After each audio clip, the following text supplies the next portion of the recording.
Bonsoir et bienvenue chez Palf. Suite à vos commentaires sur la vidéo du Captor X, on va vous faire une vidéo où on va vous expliquer comment vous séparer d'un ampli. Exactement.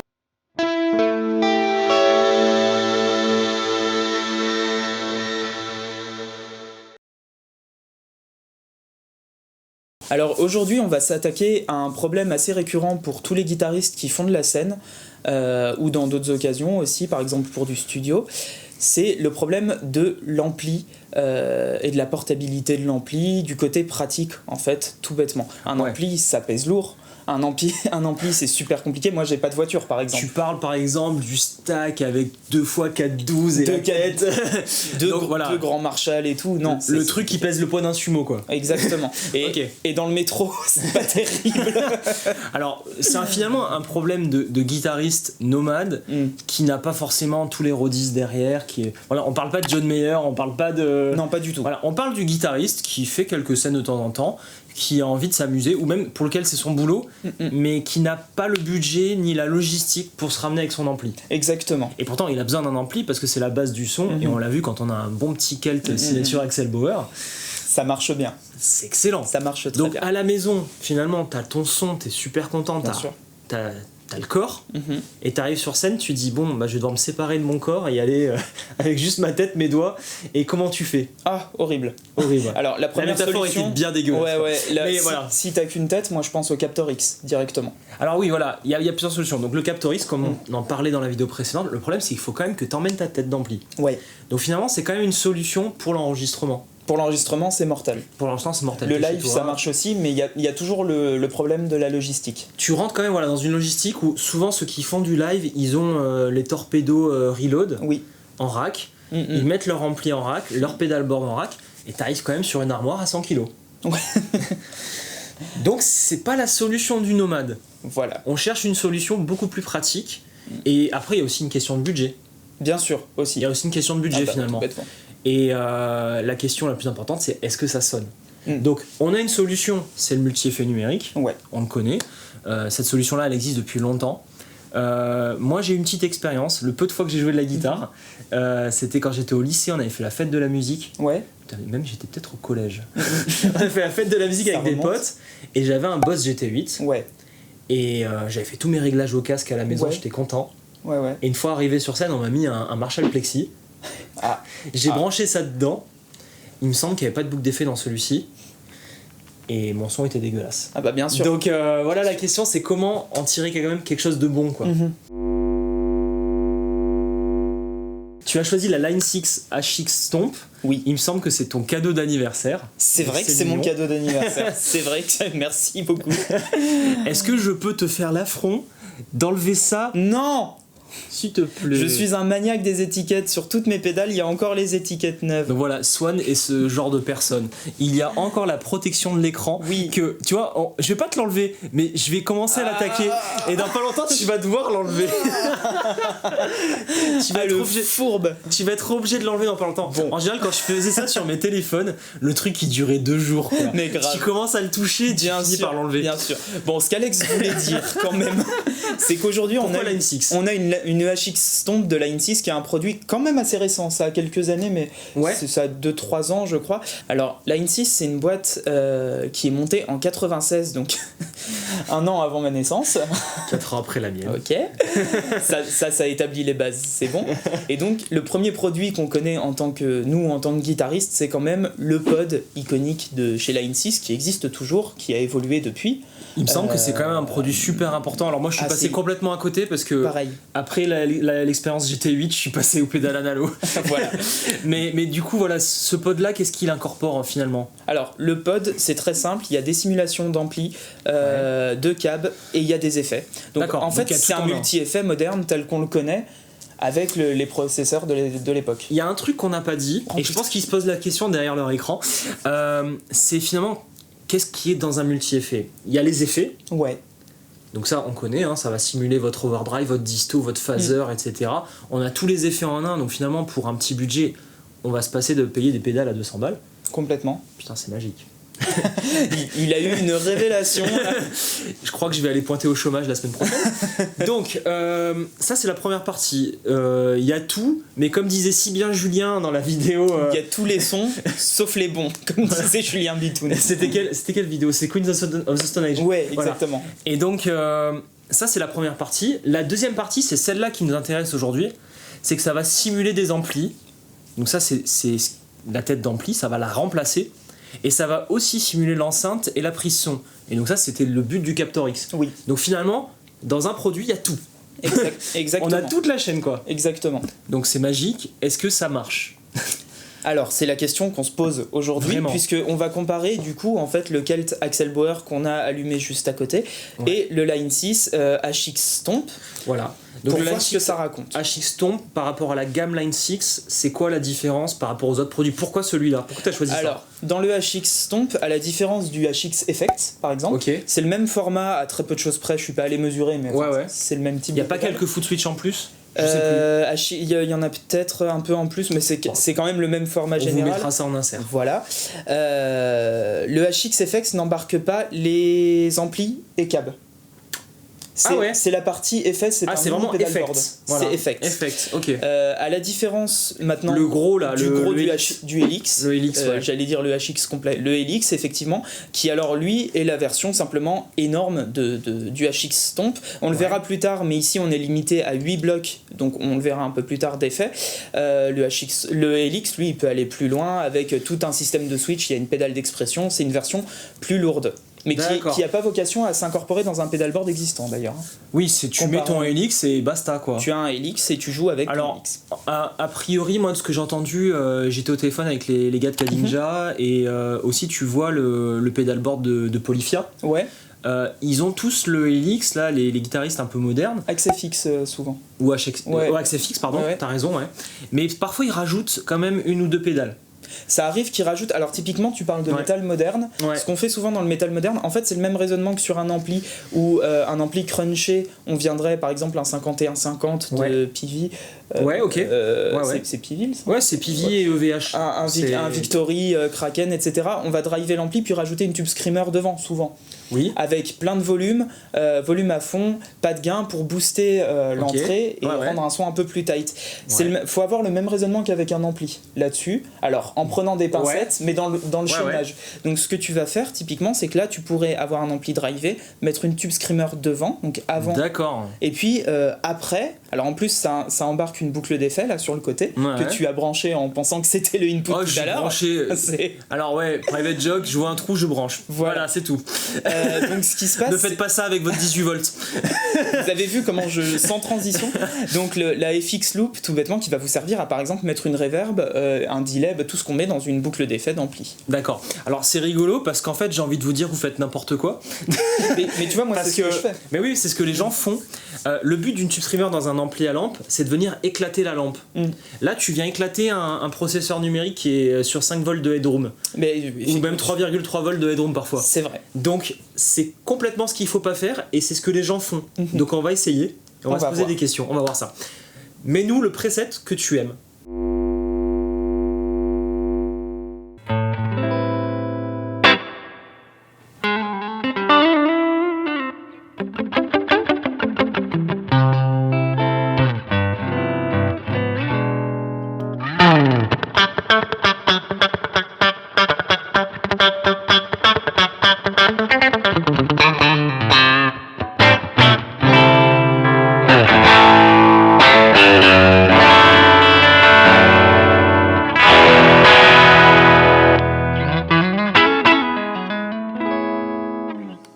Donc là, j'avoue, ça rigole pas. En fait, là, pour vous situer un peu comment on écoute ça, on n'a pas d'ampli.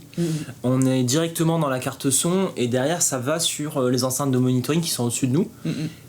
On n'a pas la sensation d'un ampli. Par contre, on est en train d'écouter un album déjà mixé, quoi. Alors voilà, c'est ça qu'il faut bien voir. Ouf, quoi. C'est ça qu'il faut bien voir, c'est qu'on n'a pas du tout la pression acoustique d'un ampli. Non, vu qu'on écoute ça à travers des enceintes de monitoring ou souvent au casque ou d'autres solutions. Ouais. Mais donc, franchement, je suis bien surpris. Ouais, là on est sur un son qui est prémixé, évidemment, c'est à envoyer après à l'ingé son, mais qui est sur une prise qui est quand même assez propre. Alors moi, bien sûr, je vais te mettre le défi que je fais à chaque simulation numérique, c'est que tu m'enlèves la reverb. Je veux aucune reverb, je veux un gros dry. Ouais.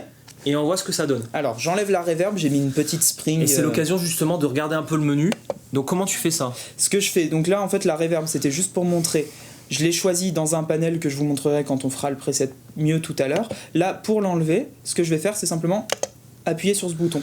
La reverb elle est assignable à un switch, je l'ai simplement pas fait. Si tu veux, tiens, je vais le faire rapidement. Ce que je fais pour le HX c'est que je touche, c'est un iPad en fait.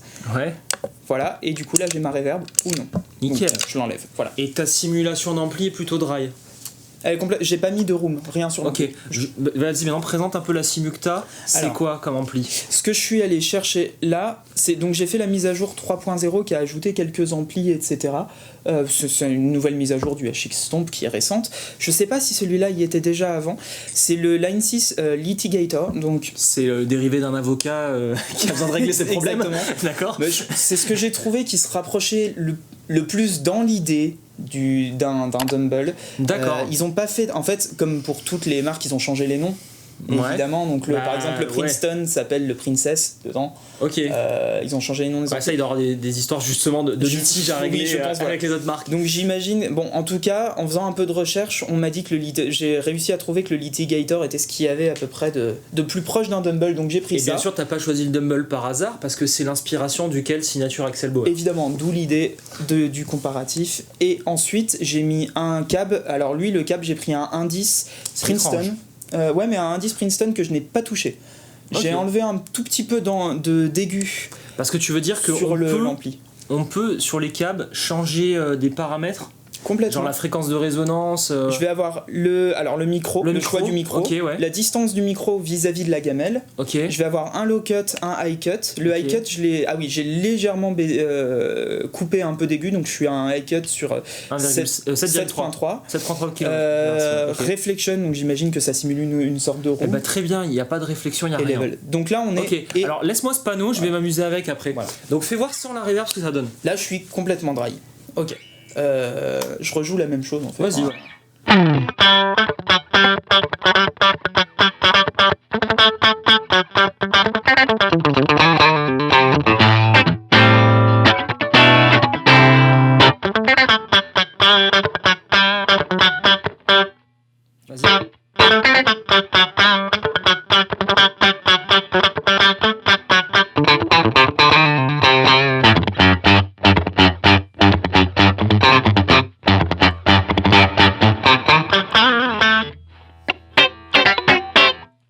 J'ai mis de la réflexion au fur et à mesure. Et ouais, écoute, c'est un bon dry, ça reste clean, ça reste médium, ça reste chaleureux. Chapeau. J'ai mis un tout petit peu de drive sur l'ampli, enfin de gain sur l'ampli. Ouais, t'as fait comme si t'avais mis un clon, quoi. Comme ça a mis un clon. Non, même pas, là c'est juste l'ampli où le gain est un peu différent. Alors attends, je vais switcher sur l'ampli. On est à 4 sur le drive, tu vois, t'as les réglages de la tête. Oui.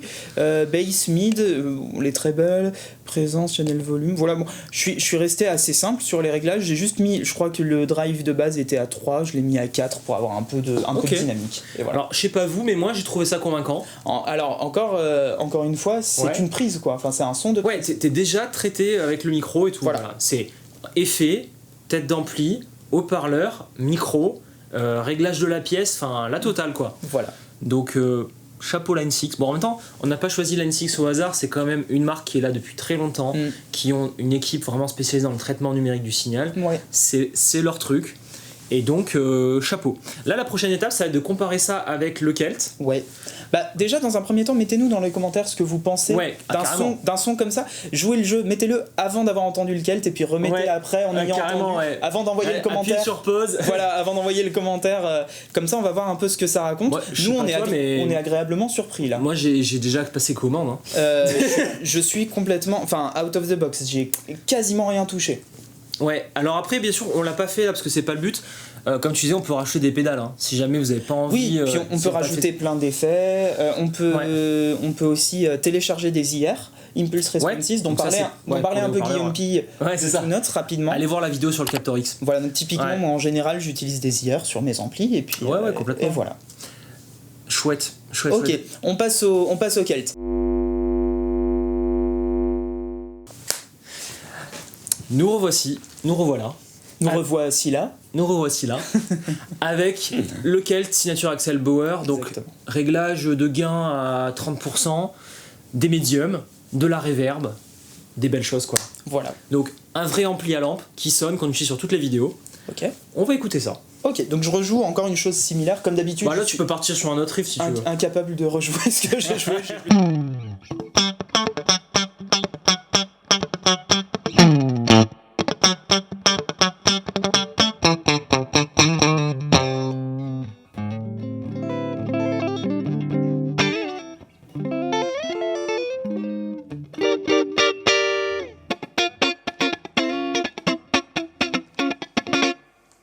C'est intéressant ce que tu as fait à la fin. C'est pas que le reste n'était pas bien, mais c'est que tu as vraiment mis en avant la dynamique de l'ampli. Ouais. Et c'est ce qu'on va voir si on arrive à refaire ça avec le HX. Ouais. Moi, ma première remarque, c'est que tout bêtement, là, on a la pression acoustique de l'ampli qui est hyper agréable. Et on joue pas très fort, mais quand même, nous, en termes de ressenti, c'est vraiment ma première idée. Mon ressenti est plus agréable sur l'ampli. Ah oui, clairement. Mais parce qu'il y a aussi le côté pression acoustique. Maintenant, là, typiquement, on n'entend pas ce que vous entendez tout de suite, qui va être la prise en fait. Oui, la prise, ça va être quand même différent. Viens, on va écouter ça de toute façon. Donc là, le but, c'est je vais régler le HX Stomp en cours de route pour essayer de retrouver ce qu'on avait sur le Celt. Ma mémoire n'est pas assez forte pour arriver à faire ça en détail. Bien sûr. Mais je vais essayer de m'en sortir. Allez, vas-y, go.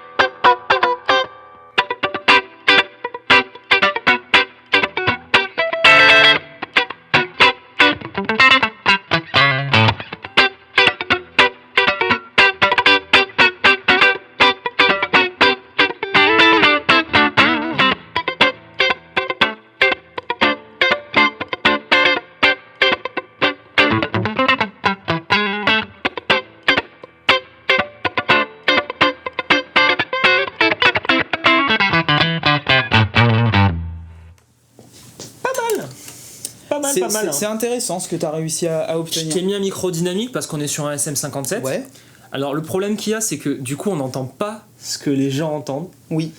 Donc c'est hyper intéressant, c'est vraiment notre ressenti là. Là voilà, c'est notre ressenti dans la pièce. Donc s'il faut, là on vous dit qu'on se rapproche, mais dans la vidéo c'est pas pareil du tout. Mais bon voilà, on fait au mieux. Moi mon ressenti c'est quand même qu'on a accès à pas mal de choses. Alors une question à vous poser aussi quand vous allez vers ces systèmes là, c'est est-ce que vous êtes prêt à franchir le pas sur le côté programmation, prise en main, etc. Oui.